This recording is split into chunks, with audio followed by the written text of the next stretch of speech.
gentlemen, welcome to the afternoon session of the opening day today, the 11th of September, 1893. We now introduce... Off with the tape off. Huh?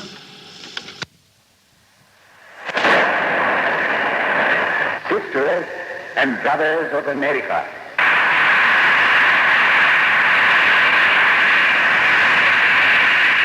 it fills my heart with joy unspeakable to rise in response to the warm and cordial welcome which you have given us. I thank you in the name of the most ancient order of monks in the world. I thank you in the name of the mother of religions.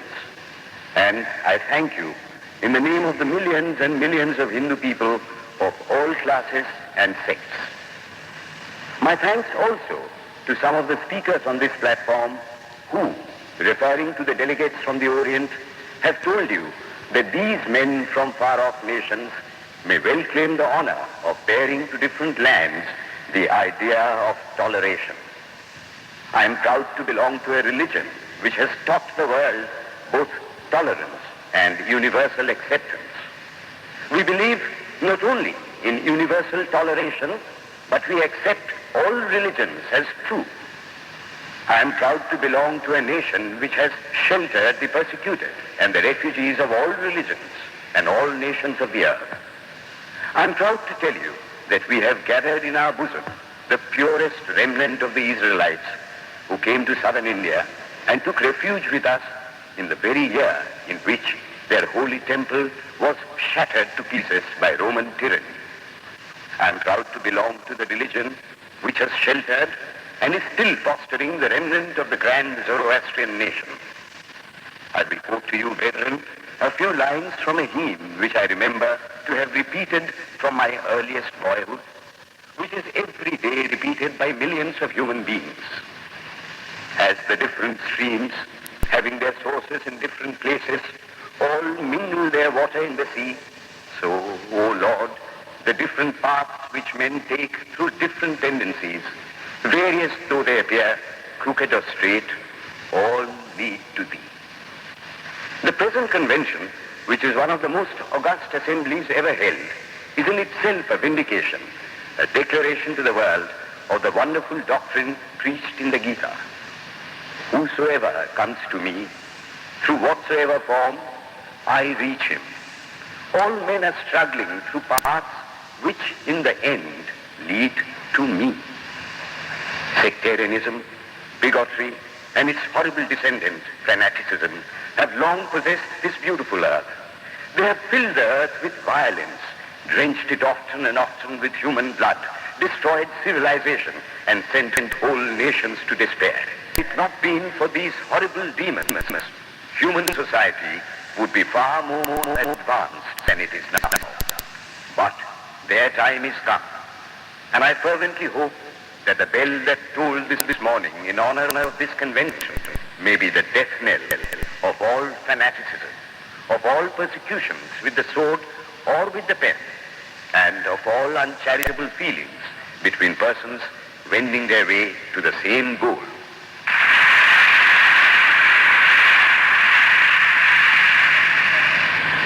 Ladies and gentlemen, on the agenda for today, the 15th of September, 1893, a galaxy of eminent speakers are scheduled to address us, and it gives us great pleasure to once again invite Swami Vivekananda to speak.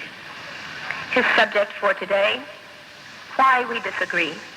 I will tell you a little story. You have heard the eloquent speaker who has just finished say, "Let us cease from abusing each other," and he was very sorry that there should be always so much variance. But I think I should tell you a story which would illustrate the cause of this variance. A frog lived in a well. It had lived there for a long time. It was born there.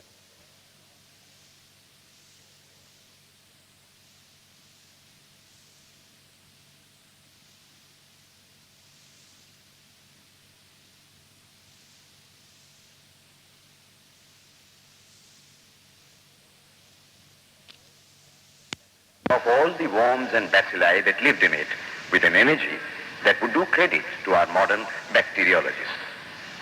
In this way, it went on and became a little sleek and fat. Well, one day, another frog that lived in the sea came and fell into the well. Where are you from? I am from the sea. The sea? How big is that? Is it as big as my well? And he took a leap from one side of the well to the other. My friend, said the frog of the sea, how do you compare the sea with your little well? Then the frog took another leap and asked, is your sea so big? What nonsense you speak, to compare the sea with your well. Well then, said the frog of the well, nothing can be bigger than my well. There can be nothing bigger than this. This fellow is a liar, so turn him out. That has been the difficulty all the while.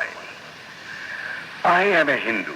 I am sitting in my own little well and thinking that the whole world is my little well.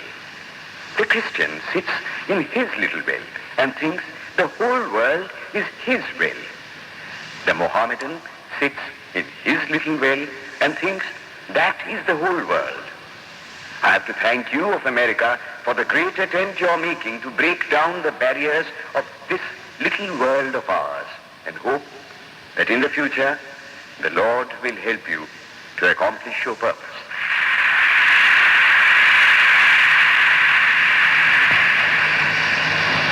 Delegates and friends, today, the 19th of September, 1893, is the 9th day of the World's Parliament of Religions. We have had the privilege of listening to many distinguished speakers from the world over address us on a variety of subjects. The time is at hand to now listen to the great monk from India, Swami Vivekananda, read his paper on Hinduism. Ladies and gentlemen, Swami Vivekananda. From the high spiritual flights of the Vedanta philosophy, of which the latest discoveries of science seem like echoes, to the low ideas of idolatry with its multifarious mythology, the agnosticism of the Buddhists and the atheism of the Jains, each and all have a place in the Hindu's religion. Where then, the question arises, where is the common center to which all these widely diverging radii converge? Where is the common basis upon which all these seemingly hopeless contradictions rest? And this is the question I shall attempt to answer. The Hindus have received their religion through revelation, the Vedas. They hold that the Vedas are without beginning and without end. It may sound ludicrous to this audience how a book can be without beginning or end. But by the Vedas, no books are meant. They mean the accumulated treasury of spiritual laws discovered by different persons in different times. Just as the law of gravitation existed before its discovery and would exist if all humanity forgot it, so is it with the laws that govern the spiritual world. The moral, ethical, and spiritual relations between soul and between individual spirits and the Father of all spirits were there before their discovery and would remain even if we forgot them. The discoverers of these laws are called rishis, and we honor them as perfected beings. I'm glad to tell this audience that some of the very greatest of them were women. Here it may be said that these laws, as laws, may be without end, but they must have had a beginning. The Vedas teach us that creation is without beginning or end. Science is said to have proved that the sum total of cosmic energy is always the same. Then, if there was a time when nothing existed, where was all this manifested energy? Some say it was in a potential form in God. In that case, God is sometimes potential and sometimes kinetic, which would make him mutable. Everything mutable is a compound, and everything compound must undergo that change which is called destruction. So, God would die, which is absurd. Therefore, there never was a time when there was no creation. If I may be allowed to use a simile, Creation and creator are two lines without beginning and without end, running parallel to each other. God is the ever-active providence by whose power systems after systems are being evolved out of chaos, made to run for a time and again destroyed. This is what the Brahmin boy repeats every day. The sun and the moon the Lord created like the suns and moons of previous cycles. And this agrees with modern science. Here I stand, and if I shut my eyes and try to conceive my existence, I, what is the idea before me? The idea of a body. Am I then nothing but a combination of material substances? The Vedas declare, no. I am a spirit living in a body. I am not the body. The body will die, but I shall not die. Here am I in this body. It will fall, but I shall go on living. I had also a past. The soul was not created, for creation means a combination, which means a certain future dissolution. If then the soul was created, it must die. Some are born happy, enjoy perfect health with beautiful body, mental vigor, and all wants supplied. Others are born miserable. Some are without hands or feet. Others again are idiots and only drag on a wretched existence. Why, if they are all created, why does a just and merciful God create one happy and another unhappy? Why is he so partial? Nor would it matter in the least to hold that those who are miserable in this life will be happy in a future one. Why should a man be miserable even here in the reign of a just and merciful God? In the second place, the idea of a creator God does not explain the anomaly, but simply expresses the cruel fiat of an all-powerful being. There must have been causes then, before his birth, to make a man miserable, and those were his past actions. Are not all the tendencies of the mind and the body accounted for by inherited aptitude? Here are two parallel lines of existence, one of the mind, the other of matter. If matter and its transformations answer for all that we have, there is no necessity for supposing the existence of a soul. But it cannot be proved that thought has been evolved out of matter. And if a philosophical monism is inevitable, spiritual monism is certainly logical and no less desirable than a materialistic monism. But neither of these is necessary here. We cannot deny that bodies acquire certain tendencies from heredity, but those tendencies only mean the physical configuration through which a peculiar mind alone can act in a peculiar way. There are other tendencies peculiar to a soul caused by his past actions, and a soul with a certain tendency would, by the laws of affinity, take birth in a body which is the fittest instrument for the display of that tendency. This is in accord with science, for science wants to explain everything by habit, and habit is got through repetitions. So, repetitions are necessary to explain the natural habits of a newborn soul, and since they were not obtained in this present life, they must have come down from past lives. There is another suggestion. Taking all these for granted, how is it that I do not remember anything of my past life? This can be easily explained. I am now speaking in English. It is not my mother tongue. In fact, no words of my mother tongue are now present in my consciousness. But let me try to bring them up, and they rush in. That shows that consciousness is only the surface of the mental ocean, and within its depths are stored up all our experiences. Try and struggle. They would come up, and you would be conscious even of your past life. This is direct and demonstrative evidence. Verification is the perfect proof of a theory, and here is the challenge thrown to the world by the rishis. We have discovered the secret by which the very depths of the ocean of memory can be stirred up. Try it, and you would get a complete reminiscence of your past life. So then, the Hindu believes that he is a spirit. Him the sword cannot pierce, him the fire cannot burn, him the water cannot melt. him the air cannot dry. The Hindu believes that every soul is a circle whose circumference is nowhere but whose center is located in the body, and that death means the change of the center from body to body. Nor is the soul bound by the conditions of matter. In its very essence, it is free, unbounded, holy, pure, and perfect.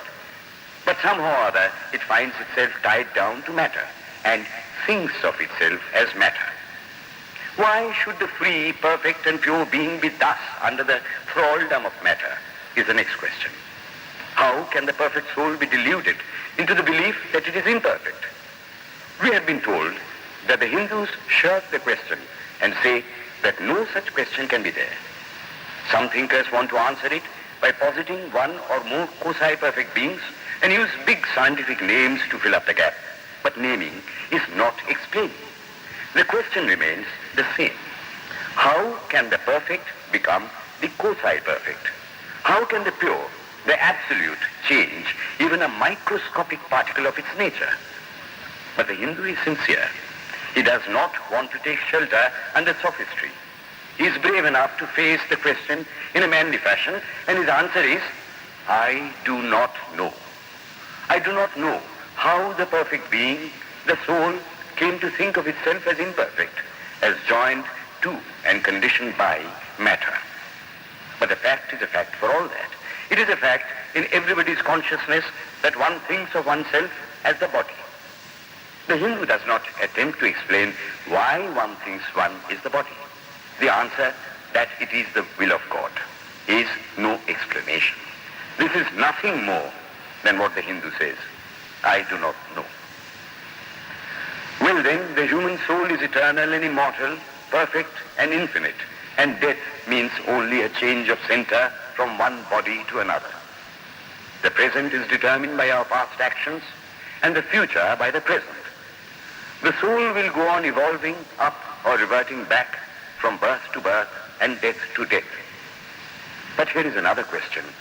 Is man a tiny boat in a tempest, raised one moment on the foamy crest of a billow and dashed down into a yawning chasm the next, rolling to and fro at the mercy of good and bad actions, a powerless, helpless wreck in an ever-raging, ever-rushing, uncompromising current of cause and effect, a little moth placed under the wheel of causation, which rolls on, crushing everything in its way, and waits not for the widow's tears or the orphan's cry? The heart sinks at the idea. Yet, this is the law of nature. Is there no hope? Is there no escape? Was the cry that went up from the bottom of the heart of despair.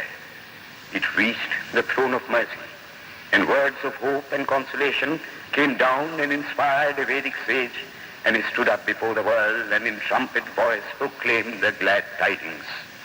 Hear ye, children of immortal bliss, even ye that reside in higher spheres. I have found the Ancient One who is beyond all darkness, all delusion. Knowing him alone, you shall be saved from death over again. Children of immortal bliss. What a sweet, what a hopeful name. Allow me to call you, brethren, by that sweet name, heirs of immortal bliss. Yea, the Hindu refuses to call you sinners. We are the children of God, the sharers of immortal bliss, holy and perfect beings. Ye divinities on earth, sinners, it is a sin to call a man so. It is standing libel on human nature. Come up, O lions, and shake off the delusion that you are sheep. You are souls immortal, spirits free, blessed and eternal. Ye are not matter, ye are not bodies. Matter is your servant, not you the servant of matter. Thus it is that the Vedas proclaim not a dreadful combination of unforgiving laws, not an endless prison of cause and effect, but that at the head of all these laws, in and through every particle of matter and force, stands one, by whose command the wind blows, the fire burns, the clouds rain, and death stalks upon the earth. And what is his nature? He is everywhere, the pure and formless one, the almighty and the all-merciful. Thou art our Father, thou art our Mother, thou art our beloved friend, thou art the source of all strength. Give us strength. Thou art he that beareth the burdens of the universe. Help me bear the little burden of this life. Thus sang the rishis of the Vedas. And how to worship him? Through love. He is to be worshipped as the one beloved, dearer than everything in this and the next life. This is the doctrine of love declared in the Vedas, and let us see how it is fully developed and taught by Krishna, whom the Hindus believe to have been God incarnate on earth. He taught that a man ought to live in this world like a lotus leaf, which grows in water but is never moistened by water. So a man ought to live in the world, his heart to God and his hands to work. It is good to love God for hope of reward in this or the next world, but it is better to love God for love's sake. And the prayer goes, Lord,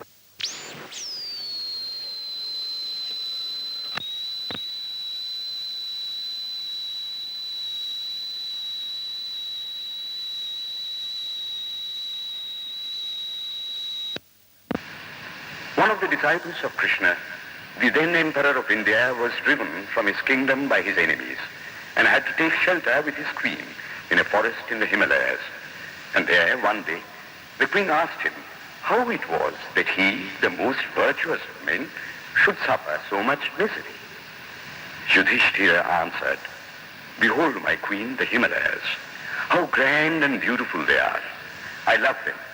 They do not give me anything, but my nature is to love the grand, the beautiful. Therefore, I love them.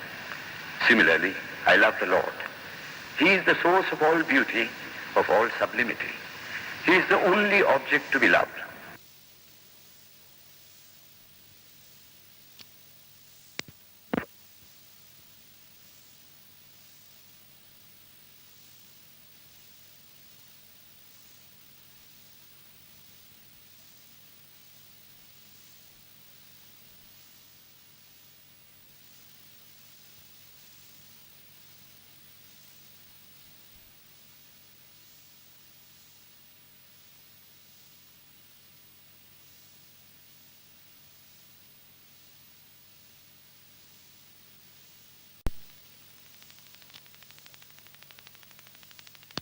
Of his mercy. How does that mercy act? He reveals himself to the pure heart. The pure and the stainless see God. Yea, even in this life. Then and then only, all the crookedness of the heart is made straight.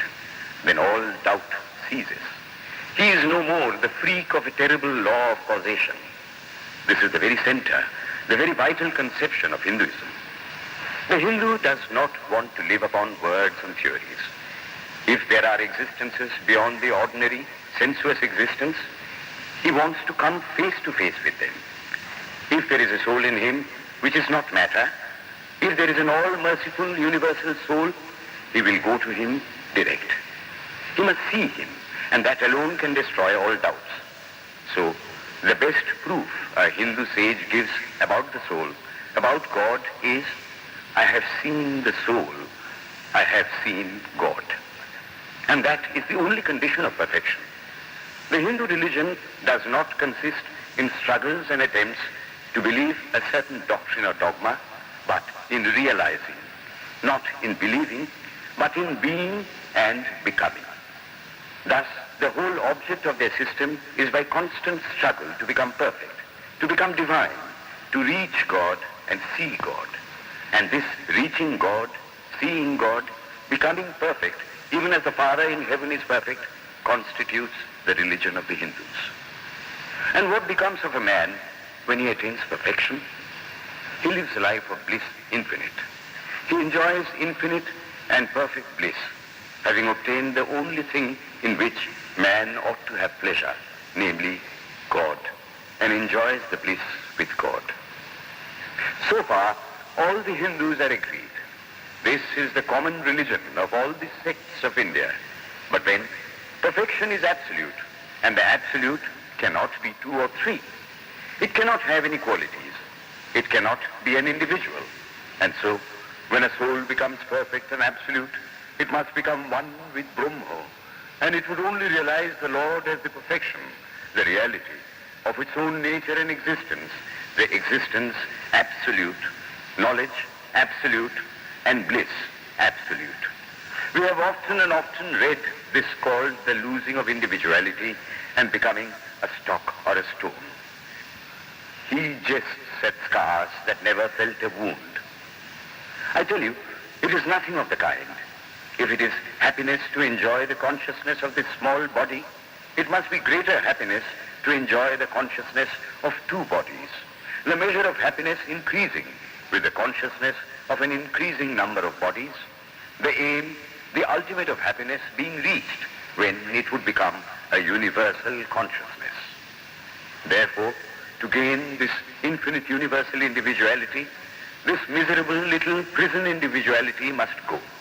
Then alone can death cease when I am one with life. Then alone can misery cease when I am one with happiness itself. Then alone can all error cease when I am one with knowledge itself. And this is the necessary scientific conclusion.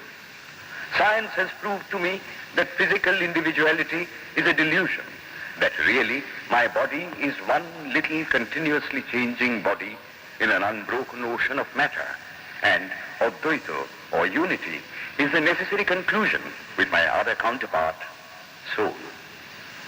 Science is nothing but the finding of unity. As soon as science would reach perfect unity, it would stop from further progress, because it would reach the goal.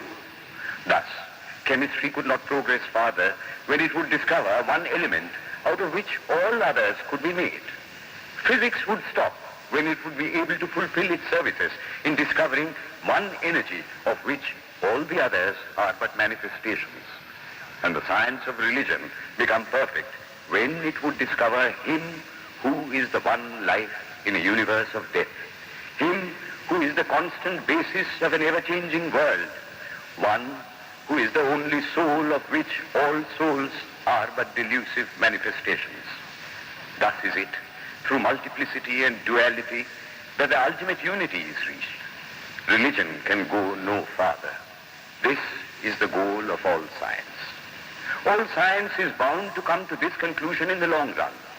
Manifestation and not creation is the word of science today. And the Hindu is only glad that what he has been cherishing in his bosom for ages is going to be taught in more forcible language and with further light from the latest conclusions of science. Descend we now from the aspirations of philosophy to the religion of the ignorant. At the very outset, I may tell you that there is no polytheism in India. In every temple, if one stands by and listens, one will find the worshippers applying all the attributes of God, including omnipresence, to the images. Henotheism explained the situation. The rose, called by any other name, would smell as sweet. Names are not explanations. The tree is known by its fruits.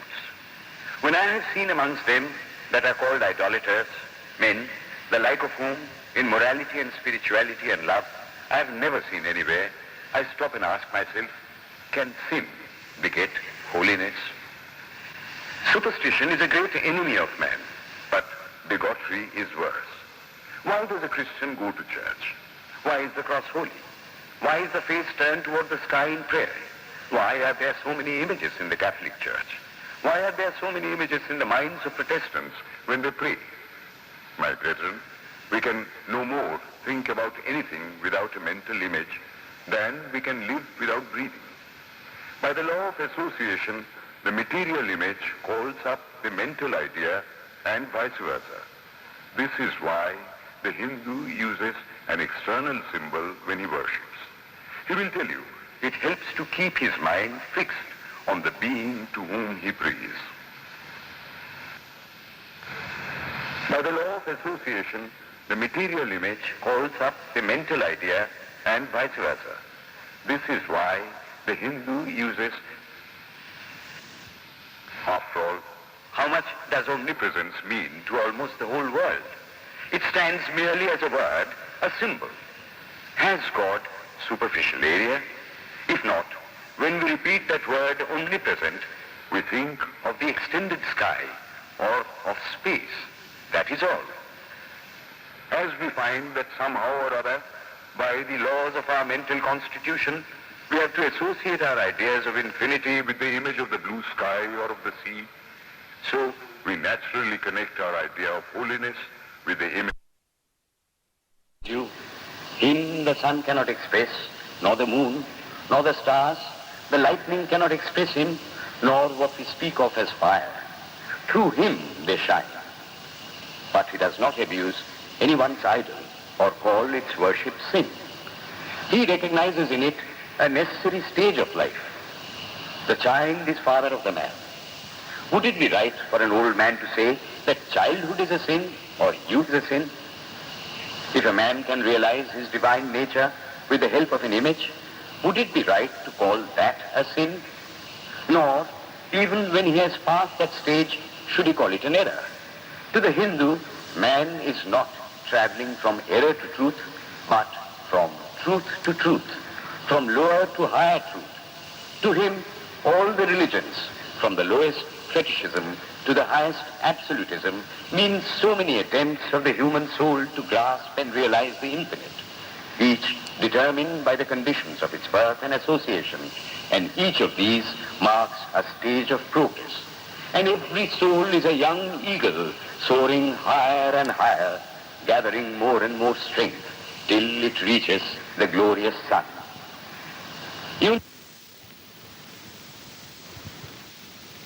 From the lowest fetishism to the highest absolutism means so many attempts of the human soul to grasp and realize the infinite, each determined by the conditions of its birth and association, and each of these marks a stage of progress. And every soul is a young eagle soaring higher and higher, gathering more and more strength till it reaches the glorious sun. Unity in variety is the plan of nature, and the Hindu has recognized it. Every other religion lays down certain fixed dogmas and tries to force society to adopt them. It places before society only one coat which must fit Jack and John and Henry all alike. If it does not fit John or Henry, he must go without a coat to cover his body. The Hindus have discovered that the absolute can only be realized or thought of or stated through the relative, and the images, crosses and crescents are simply so many symbols, so many pegs to hang spiritual ideas on. It is not that this help is necessary for everyone, but those that do not need it have no right to say that it is wrong, nor is it compulsory in Hinduism. One thing I must tell you, idolatry in India does not mean anything horrible. It is not the mother of harlots. On the other hand, it is the attempt of undeveloped minds to grasp high spiritual truths. The Hindus have their faults, they sometimes have their exceptions, but mark this, they are always for punishing their own bodies and never for cutting the throats of their neighbors. If the Hindu fanatic burns himself on the fire, he never lights the fire of inquisition. And even this cannot be laid at the door of his religion any more than the burning of witches can be laid at the door of Christianity.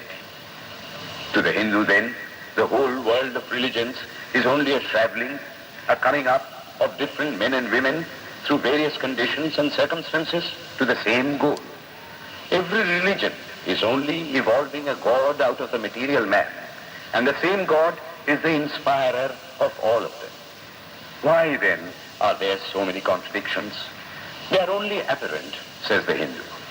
The contradictions come from the same truth, adapting itself to the varying circumstances of different natures. It is the same light coming through glasses of different colors, and these little variations are necessary for purposes of adaptation. But in the heart of everything, the same truth reigns. The Lord has declared to the Hindu in his incarnation as Krishna, I am in every religion as a thread through a string of pearls. Wherever thou seest extraordinary holiness and extraordinary power raising and purifying humanity, know thou that I am there. And what has been the result?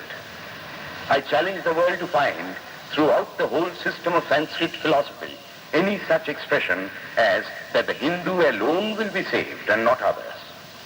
Says Vyasa, we find perfect men even beyond the pale of our caste and creed. One thing more, how then can the Hindu, whose whole fabric of thought centers in God, believe in Buddhism, which is agnostic, or in Jainism, which is atheistic? The Buddhists or the Jains do not depend upon God, but the whole force of their religion is directed to the great central truth in every religion, to evolve a God out of man. They have not seen the Father, but they have seen the Son. And he that hath seen the Son hath seen the Father also. This, brethren, is a short sketch of the religious ideas of the Hindus. The Hindu may have failed to carry out all his plans, but if there is ever to be a universal religion, it must be one which will have no location in place or time, which will be infinite like the God it will preach, and whose sun will shine upon the followers of Krishna and of Christ, on saints and sinners alike, which will not be Brahminic or Buddhistic, Christian or Mohammedan, but the sum total of all these, and still have infinite space for development, which in its Catholicity will embrace in infinite arms and find a place for every human being, from the lowest groveling savage, not far removed from the brute, to the highest man towering by the virtues of his head and heart almost above humanity, making society stand in awe of him and doubt. It will be a religion which will have no place for persecution or intolerance in its polity, which will recognize divinity in every man and woman, and whose whole scope, whose whole force will be centered in aiding humanity to realize its own true divine nature. May he, who is the Brahma of the Hindus, the Ahura Mazda of the Zoroastrians, the Buddha of the Buddhists, the Jehovah of the Jews, the Father in heaven of the Christians, give strength to you to carry out your noble idea. The star arose in the east. It traveled steadily towards the west, sometimes dimmed and sometimes effulgent, till it made a circuit of the world, and now it is again rising on the very horizon of the east, the borders of the sun pole, 1,000-fold more effulgent than it ever was before.